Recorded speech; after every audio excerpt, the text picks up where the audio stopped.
Bismillahirrahmanirrahim. Assalamualaikum warahmatullahi wabarakatuh. Yang dimuliakan Profesor Dr. Abdul Syukur bin Samsudin. Saya dari kumpulan ini akan mempersembahkan tajuk kami adalah Nurani Cookies Worldwide Sedang Berhad. Kumpulan kami terdiri pada saya sendiri, Muhammad Hasri bin Hassan, nombor metrik 266062. Saya Nur Hafizi bin Ismail, nombor metrik 266156. Okey, saya Muhammad Fauzi bin Jamaluddin, nombor metrik 266621. Pengenalan organisasi ya. Saya bagi dulu objektif kajian dan objektif kajian adalah mengkaji mengatasi masalah yang berlaku di dalam salah satu organisasi di Malaysia lah, dan boleh membincangkan kemungkinan masalah yang wujud lah untuk mencadangkan penyelesaian pada masalah tersebut. Penyelidikan serta kajian boleh dijalankan dengan memberikan sedikit pandangan tentang strategi atau mengikut 6 faktor organisasi dalaman dan struktur organisasi luaran tersebut lah, organisasi tersebut. Okey, Doktor, tujuan kajian sebarang kajian dijalankan untuk mengatasi segala permasalahan syarikat yang menghadapi kesukaran dalam mengekalkan bahagian pasaran mereka lah. Kajian ini juga bertujuan mencari jalan untuk mencapai pertumbuhan yang mampan kepada perniagaan mereka, berjaya meningkatkan jualan mereka antara 20% ke 30% setiap tahun. Pihak pengurusan yang menghadapi masalah dengan hakikat bahawa mereka telah melabur seperti membeli mesin untuk meningkatkan kapasiti pengeluaran 1 tan sehari dari 1 tan ke seminggu. Namun begitu, margin keuntungan mereka adalah sedikit. Dalam segi kajian, dalam tujuan kajian tersebut dapatlah menyelesaikan segala permasalahan yang dihadapi oleh mereka. Dari segi latar belakang lah, latar belakang organisasi Nurani Cookies ni, kita tengok dia merupakan satu jenama di Malaysia yang telah menjadi jenama global.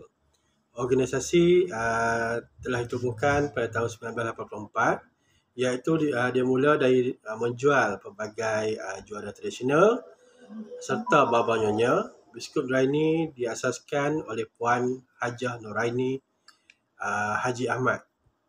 Okey, kalau kita tengok Nuraini Cookies Worldwide Sedang Berhad ni mengeluarkan pelbagai jenis kuih, iaitu daripada chip coklat, emping jagung, kismis, oat dan walnut, halia. Jadi bagi masalah organisasi ni, apa yang saya, Hasrin dan juga Fauzi dapat rangkumkan mempunyai 4 masalah utama, iaitu yang pertama ialah kesukaran dalam mengekalkan bahagian pasaran. Di sini setelah kita mengenal pasti organisasi bagi Nurani Cookies, kesukaran untuk mengekalkan bahagian pasaran mereka, kita dapat lihat di mana pihak pengurusan menghadapi masalah bagi pelaburan untuk membeli mesin automatik dan juga untuk mereka berpindah ke bangunan yang baru. Jadi masalah yang kedua yang kita dapat kenal pasti di organisasi tersebut, kurang pengalaman bekerja dengan pengedar. Kaki tangan di Nuraini dan juga manager dia lah, pengurus dia telah melantik pengedar untuk setiap wilayah, iaitu utara, pantai timur, tengah dan timur Malaysia. Walau bagaimanapun Doktor, disebabkan kurang pengalaman bagi aktiviti pengedaran, jadi separuh daripada produk mereka yang mereka edarkan tu dikembalikan kepada company tersebut. Jadi itu oleh itu company tersebut sedikit kerugian lah disebabkan oleh faktor kurang pengalaman bekerja dengan pengedar.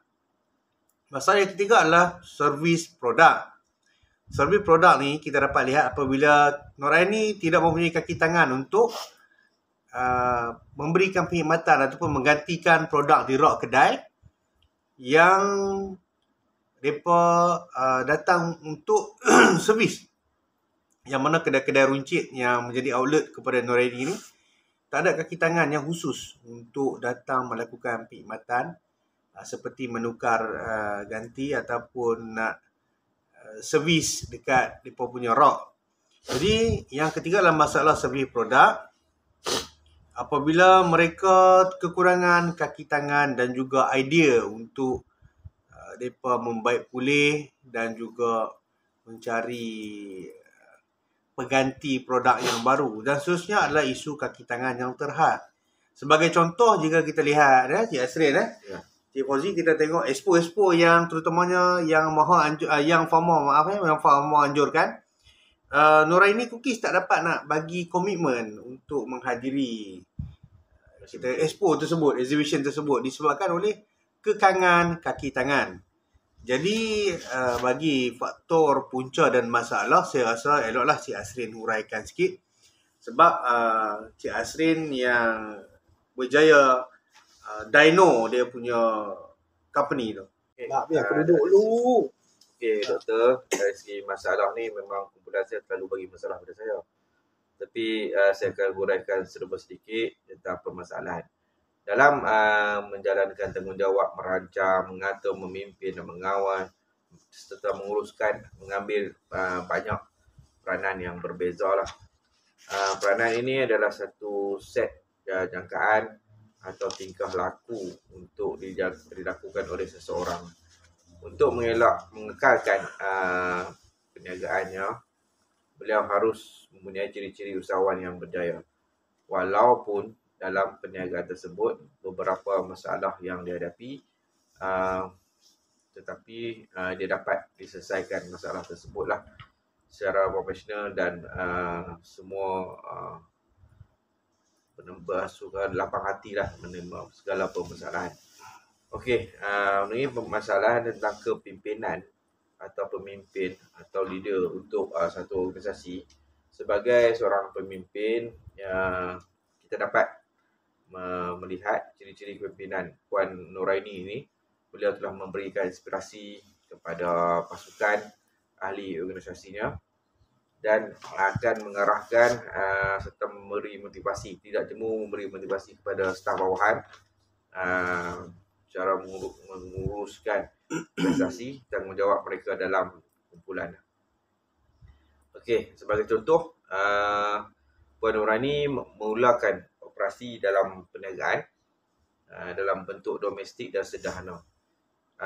Puan Noraini ni, Cik Hafizi, dia cukup bersemangatlah untuk menjalankan perniagaan.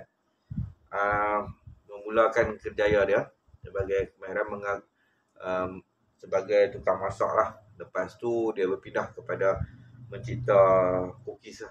Tu yang dia boleh dia boleh berjaya lah pada hari ini.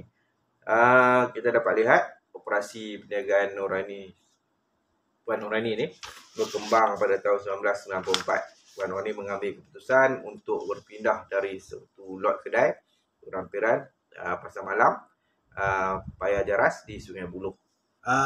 Kuih sejuk beku kepada Jasco dan mempunyai masalah untuk menjual kuih-muih dan produk melalui Jasco ni lah. Sebab dia ada masalah sikit lah dengan syarikat cakap besar ni. Dia masalah pembayaran lah. Dari segi pembayaran dia, dia susah sikit dia nak bayar. Okey, sebagai contoh daripada dia masuk pameran-pameran seperti Mias Noraini telah memperolehi jualan harian sebanyak 30,000 sehari dan menggunakan hadiah percuma. Dia mempromosilah produk dengan bagi hadiah percuma kat pelanggan dia yang 100 orang pertama yang melawat kedai dia pada hari itu.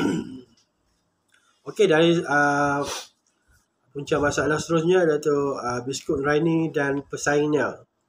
Okey, Puan Noraini telah meramal trend pengambilan biskut sedia ada menjadi lambakan kerana pasaran tempatan tidak berkembang disebabkan beberapa faktor lah, iaitu persaingan sengit daripada pesaing besar sehingga pesaing kecil lah.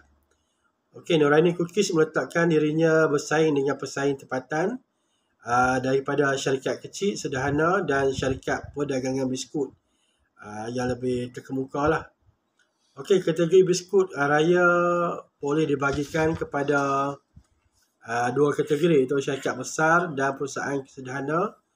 Bagi syarikat bersaing besar, terdapat pengeluaran biskut seperti Manci, Julis, Singlong, sebuah syarikat perdagangan. Manakala syarikat berskala kecil iaitu DMG, Shas Delight. Bagi syarikat seperti Mancis, perolehannya ialah 230 juta. Okey, seterusnya kita lihat masalah ketiga. Kita sampaikan kita teruskan pada Encik Hafizi lah. Okey doktor, seterusnya apa yang kita dapat kesan permasalahan ini adalah pengenalan cookies kepada dunia doktor. Untuk pengetahuan doktor, biskut Noraini ini dia terima banyak bantuan bimbingan lah, terutamanya daripada Pharma, Matrix, MITI dan MARA untuk memasarkan produk dia ke peringkat global. Jadi Noraini Cookies ni dia memperdagangkan barangan dia ke peringkat global dengan cara dia menyertai expo antarabangsa seperti di Singapura, Brunei, Laos, Myanmar, Kemboja, Vietnam, Dubai, United Kingdom dan sebagainya. Serta beliau melantik ejen sebagai pengimport terutama untuk pasaran Timur Tengah. Jadinya apabila dia mencuburi perniagaan antarabangsa, doktor, dia berjaya melebarkan sayap pemasaran dia dan dia dilantik untuk mengendalikan Halal Hub Development Group iaitu MIHAS pada tahun 2006. Jadinya delegasi dari Kazakhstan dia berminat untuk menjalin usaha sama dengan Noraini Yasrin kan. Jadinya Noraini dia untuk mengekalkan produk dia mestilah memperbaiki packaging dia doktor. Jadi dia memperbaiki packaging dia dengan cara dia memasukkan produk dia ke dalam kerajang, di mana kerajang sedia maklum doktor, kita classify dia sebagai pembungkusan dalam plastik aluminium. Okey, sehingga tahun 2009 biskut Noraini dia menguasai 2 hingga 3% daripada pasaran tempatan dari sektor biskut dan biskut yang dibungkus di dalam plastik aluminium itu menguasai pasaran sebanyak 5% menjelang tahun 2011 dengan peningkatan kapasiti pengeluaran dan penjenamaan produk disebabkan oleh pembungkusan tadi daripada plastik dia bertukar kepada plastik yang kerajang. Seterusnya berkenaan dengan pengembangan kapasiti pengeluaran dan pelaburan teknologi. Seperti mana yang Cik Fauzi terang tadi. Jadinya untuk kekal berdaya saing di dalam industri cookies. Jadi Noraini dia membeli 2 jenis mesin daripada kesimpulan lah yang kita tengok dari